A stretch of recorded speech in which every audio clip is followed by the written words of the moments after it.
অষ্টম শ্রেণীর প্রিয় শিক্ষার্থী বন্ধুরা, আশা করছি সবাই ভালো আছো। আজকের বিজ্ঞান ক্লাসে তোমাদেরকে স্বাগত জানাচ্ছি।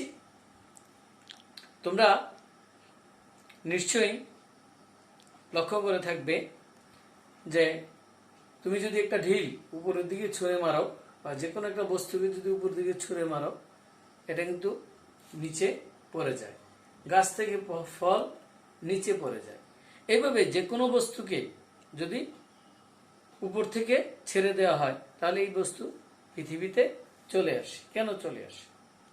নিশ্চয়ই পৃথিবীর কোনো টান আছে।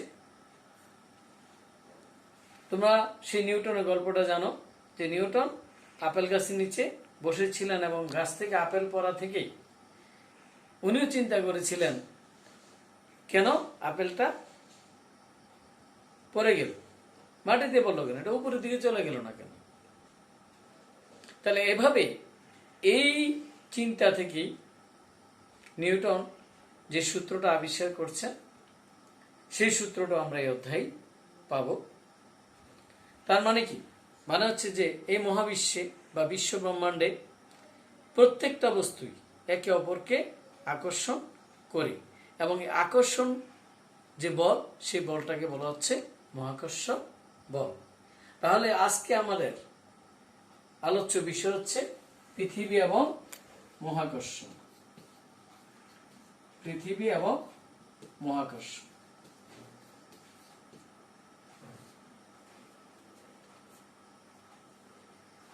তাহলে আমরা তো মহাকর্ষ কি জানতে পারলাম। তাহলে এই যে পৃথিবীর প্রত্যেকটা বস্তুকে আকর্ষণ করে, তাহলে সেই আকর্ষণ কেমন ভাবে করে বা এটার প্রক্রিয়া কি সে সম্পর্কে নিউটন যে সূত্রটা দিয়েছেন সেটা হচ্ছে এই মহাবিশ্বের প্রতিটা বস্তু কণায় একে অপরকে নিজের দিকে আকর্ষণ করে। এই আকর্ষণ বলের মান বস্তু কণাদ্বয়ের ভরের গুণফলের সমানুপাতিক, তার দূরত্বের বর্গের ব্যস্তানুপাতিক এবং এই বল বস্তু কণাদ্বয়ের সংযোজক সরলরেখা বরাবর ক্রিয়া করে। তাহলে তোমরা নিশ্চয়ই সূত্র একটু বড়, তোমাদের বুঝতে একটু সময় নিবে। দেখো আমি তোমাদেরকে বুঝিয়ে দিচ্ছি যে আমরা যদি এরকম দুইটা বস্তুকে চিন্তা করি যে একটা বস্তুর ভর হচ্ছে m1 আর একটা বস্তুর ভর হচ্ছে m2 এবং তাদের মধ্যবর্তী দূরত্ব যদি আমি ধরে নেই d, তাহলে নিউটন কি বলছেন যে তাদের মধ্যে যে আকর্ষণ বল, আমরা যদি বলটাকে F দ্বারা প্রকাশ করি তাহলে কি হবে? তাদের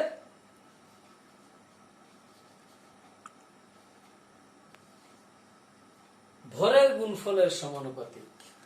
ভর m1 m2 এই দুইটার গুণফলের সমানুপাতিক।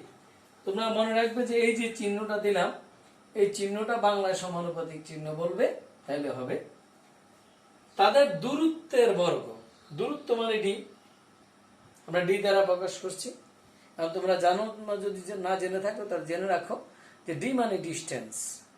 ডিস্টেন্সের ডি থেকে দূরত্ব প্রকাশ করা হয়েছে। সুতরাং এই দূরত্বের বর্গ মানে ডি স্কয়ার। তাহলে বলটা কি হবে? আবার দূরত্বের বর্গের ব্যস্তানুপাতিক। তোমরা এই ব্যস্তানুপাতিক শব্দটা মানে কি? ব্যস্তানুপাত মানে ভাগ বা বিপরীত অনুপাত। বিপরীত অনুপাত, ব্যস্তানুপাতিক।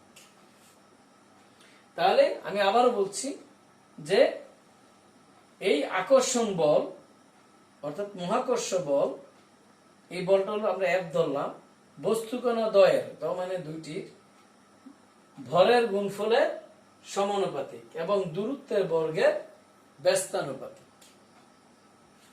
তাহলে এটাকে যদি আমরা একটু গাণিতিক রূপ দেই তাহলে কি হবে?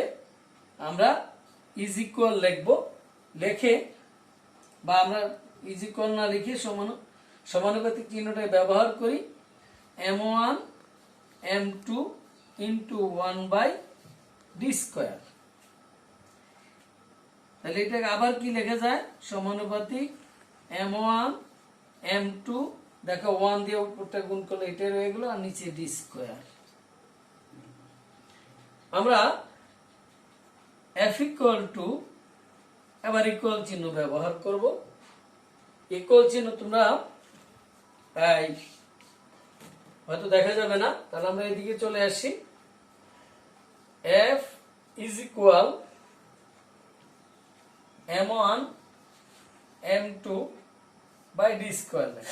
বন্ধুরা লক্ষ্য করো যে যদি এই সমানুপাতিক চিহ্নকে আমরা সরাইয়া যদি আমরা সমান চিহ্ন ব্যবহার করি, সেক্ষেত্রে আমরা এখানে একটা ধ্রুবক ব্যবহার করব। ধ্রুবক, এই ধ্রুবকটা হচ্ছে এখানে জি, এবং এই জিটাকে আমরা বলি মহাকর্ষীয় ধ্রুবক।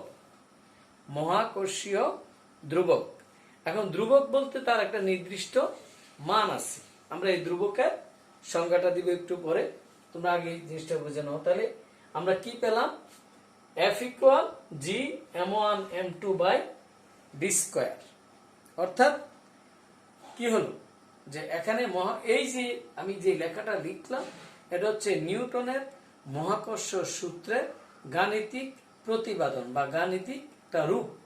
আমরা এখান থেকে কি করতে পারবো যে যদি আমি দুইটা বস্তুর ভর জানি, তাদের মধ্যবর্তী দূরত্ব জানি, এবং আমরা জানি যে মহাকর্ষীয় ধ্রুবক জি, জি এর একটা মান আছে।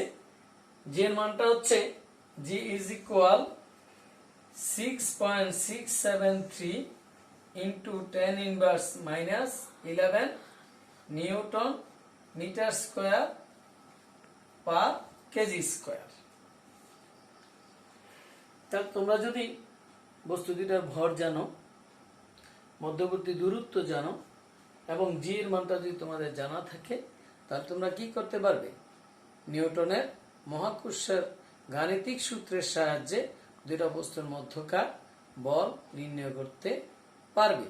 এখন আসো যে আমি যে বললাম যে এই ধ্রুবকের কি দিব? ব্যাখ্যা দিব। ধ্রুবকের ব্যাখ্যাটা কি? ধ্রুবকের ব্যাখ্যাটা হচ্ছে যদি 1 কেজি ভরের, মনে করো তুমি 1 কেজি ভরের এরকম দুইটা বস্তুকে 1 মিটার দূরত্বে স্থাপন করো, যেহেতু একটু আগে তোমাদেরকে বলেছি যে আকর্ষণ হবে, তাহলে এই 1 কেজি ভরের দুইটা বস্তুকে যদি আমি 1 মিটার দূরে স্থাপন করি, তাদের মধ্যে নিশ্চয়ই একটা বল কাজ করবে। যে বল কাজ করবে সেই বলের মানটাকে আমরা বলছি মহাকর্ষীয় ধ্রুবক। অর্থাৎ এই দুইটা বস্তুর মধ্যকার 1 কেজি ভরের দুইটা বস্তুকার 1 কেজি ভরের দুইটা বস্তুর মধ্যকার যে আকর্ষণ বল, সেই আকর্ষণ বলটাকে বলা হবে মহাকর্ষীয় ধ্রুবক। তাহলে আমরা দেখি যে ভর যদি আমরা যদি বলছি সমানুপাতিক, কি বলছিলাম? f সমানুপাতিক m1 m2। সমানুপাতিক হলে তুমি মনে করো যে এই দুইটা বস্তুর ভর যতটুকু আছে তুমি কি করে দিলা? 3 গুণ বাড়াই দিলা। তাহলে সমানুপাতিক কথার অর্থ হলো যদি দুইটা জিনিসের মধ্যে এমন সম্পর্ক থাকে যে একটা বাড়ালে আরেকটা বাড়ে, একটা কমালে আরেকটা সেই অনুপাতে কমে, সেটাকে আমরা বলছি সমানুপাতিক। তোমরা অনুপাত সমানুপাতের অধ্যায়ে গণিতে তোমরা এই বিষয়গুলা জেনে থাকবে, ক্লাস 7-এ তোমরা পড়েছো। তাহলে যদি এটা আমি 3 গুণ করি, তাহলে বলও কিন্তু 3 গুণ বাড়বে। অর্থাৎ ভর যদি 3 গুণ বৃদ্ধি করা হয়, তাহলে বলও মহাকর্ষীয় বলও 3 গুণ বাড়বে। এই যে দেখো, একটা বাড়লো আর একটা কমলো। তুমি ভর যদি 3 গুণ কমাও, তাহলে বলও 3 গুণ কমে যাবে। আর যেহেতু আমরা দেখছিলাম কি যে দূরত্বের বর্গের ব্যস্তানুপাতিক, তোমরা খেয়াল করো, যদি আমি এখানে দূরত্ব যদি দ্বিগুণ বাড়াই 2, তাহলে 2 যদি এখানে 2 স্কয়ার মানে 4, তার মানে তখন বল হয়ে যাবে 4/1 যেটাকে আমরা বলি 1/4। বা যদি আমি দূরত্বটাকে, দুইটা বস্তুর দূরত্বকে আমি যদি যতটুকু আছে তার চেয়ে যদি 3 গুণ বাড়াই দেই, তাহলে তার বলও কি হয়ে যাবে 3 স্কয়ার মানে 9, মানে 9/1 হয়ে যাবে, অর্থাৎ বলটা 9/1 হয়ে যাবে। তাহলে তোমরা কি সমানুপাতিক এবং ব্যস্তানুপাতির মধ্যে সম্পর্ক বুঝতে পেরেছ? ধন্যবাদ। তাহলে আসো যে আমরা এতক্ষণ তো মহাবিশ্বের যে কোনো দুইটা বস্তুকে বললাম। এটা হইতে পারে তোমরা দুইজন যে শিক্ষার্থী একসাথে যখন ক্লাসে বসে থাকবে, দুইজন শিক্ষার্থীর মধ্যে হইতে পারে, অথবা দুই টেবিলের মধ্যে হইতে পারে, তোমার সাথে টেবিলের সাথে হইতে পারে। হ্যাঁ, কিন্তু যদি দুইটা বস্তুর মধ্যে পৃথিবী একটা বস্তু হয় আর অন্য যে কোনো একটা বস্তু হয়, যেমনটা বললাম যে আমি যদি একটা ক্রিকেট বল কি করি, উপরের দিকে নিক্ষেপ করি, তাহলে ক্রিকেট বলটা পৃথিবীর আকর্ষণের কারণে পৃথিবীতে চলে আসবে। তাহলে পৃথিবী এবং এই ক্রিকেট বলের মধ্যে যে আকর্ষণ, সে আকর্ষণটাকে বলা হয় অভিকর্ষ বল। অভি অর্থ হলো পৃথিবী, অভিকর্ষ বল। তোমরা বুঝতে পেরেছ? তাহলে এই অভিকর্ষ বলের প্রভাবেই পৃথিবীর নিকটস্থ যে বস্তুগুলা পৃথিবীর দিকে আকর্ষণ হয় তাকে বলা হয় অভিকর্ষ বল। এখন তোমাদের জানা রাখতে হবে যে আমরা স্বাভাবিকভাবে বলে থাকি কোনো বস্তুর যখন বেগ আস্তে আস্তে বৃদ্ধি পায় তখন এটাকে আমরা বলি ত্বরণ। এটাকে আমরা যে কোনো বস্তু, গাড়ির ক্ষেত্রে তুমি দেখতে পারো, গাড়ির বেগ যখন বৃদ্ধি করা হয় তাহলে প্রতি সেকেন্ডে বা প্রতি একক সময়ে কোনো বস্তুর বেগ যে পরিবর্তন হয় বা বৃদ্ধি পায়, বৃদ্ধিটাকে আমরা বলছি ত্বরণ। তাহলে যদি আমি পৃথিবীর উপর থেকে, অনেক উপর থেকে বা উপর থেকে একটা বস্তু আমি ছেড়ে দিই, তাহলে এটা যতই পৃথিবীতে আসবে ততই তার বেগ বৃদ্ধি পেতে থাকবে। এবং যেহেতু এটা অভিকর্ষের কারণে তার বেগটা বৃদ্ধি পাচ্ছে, সেই জন্য আমরা এটাকে বলি অভিকর্ষজ ত্বরণ। তাহলে বন্ধুরা, অভিকর্ষজ ত্বরণ, এবং এটাকে স্মল লেটারের জি দ্বারা প্রকাশ করা হয়, অভিকর্ষজ ত্বরণ। তাহলে আমরা দুইটা জি পেলাম, একটা বড় হাতের জি আর হচ্ছে ছোট হাতের জি। সেক্ষেত্রে একটা হলো অভিকর্ষজ ত্বরণ আর হচ্ছে মহাকর্ষীয় ধ্রুবক। তোমরা এই দুইটার মধ্যে পার্থক্যটা অবশ্যই মাথায় রাখবে। এখন এই আমরা অভিকর্ষ ত্বরণ জানলাম। এখন আমরা জানি যে পৃথিবী যে বল দ্বারা আকর্ষণ করছে, এই অভিকর্ষ বলটা, অভিকর্ষ বল, মাথায় রাখবে যে অভিকর্ষ বল মানে হলো মহাকর্ষ বল, কারণ পৃথিবীর মহাবিশ্বের মধ্যেই। তাহলে এই অভিকর্ষ বল, আমরা জানি বল হচ্ছে বস্তুকে পৃথিবী যে বলে আকর্ষণ করে। তাহলে বস্তুর ভর যদি আমরা এম ধরি আর তার ত্বরণ যদি আমরা অভিকর্ষ ত্বরণ যদি জি ধরি, তাহলে সেক্ষেত্রে আমরা বলতে পারি অভিকর্ষ বল F = mg। এম মানে ভর, জি মানে অভিকর্ষ ত্বরণ। আমরা ওখানে মহাকর্ষ বল F সমান পেয়েছিলাম g m1 m2/d²। বন্ধুরা একটু খেয়াল করবো অবশ্যই যে এখানে যেহেতু এটা আমরা একটা সমীকরণ দিলাম, এখন তোমরা আমি একটু চিত্র দ্বারা বুঝিয়ে দিচ্ছি। এটা যদি তুমি ধরে নাও এটা পৃথিবী, এবং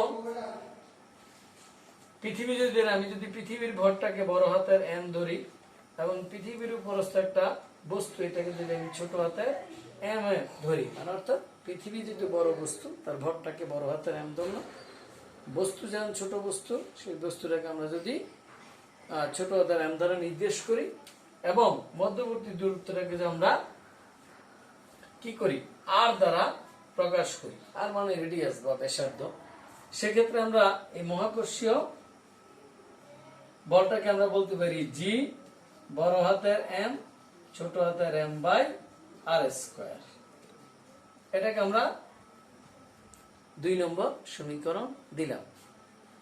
বিষয়টা একটু জটিল বা একটু কঠিন তোমাদের কাছে লাগতে পারে, আমি চেষ্টা করছি তোমাদেরকে বোঝানোর জন্য, তোমরা একটু মনোযোগ দিলে ইনশাল্লাহ বুঝতে পারবে। এখন তোমরা লক্ষ্য করো যে 1 নম্বর সমীকরণ f = mg, 2 নম্বর সমীকরণ f = g m1 m2 r square. তাহলে যেহেতু বাম পক্ষে দুটোটাই f, তাহলে আমরা বলতে পারি 1 ও 2 নং সমীকরণ হতে পাই কি পাই mg is equal g m m by r square. উভয় পাশে থেকে যদি আমরা m টা বাদ দিয়ে দেই তাহলে g m by r square. তার মানে আমরা বলতে পারি যে অভিকর্ষজ ত্বরণ g is equal, আচ্ছা যেটা আমরা না লিখে অভিকর্ষজ ত্বরণ মহাকর্ষীয় ধ্রুবক পূরণ পৃথিবীর ভর ডিভাইডেড বাই পৃথিবীর ব্যাসার্ধ।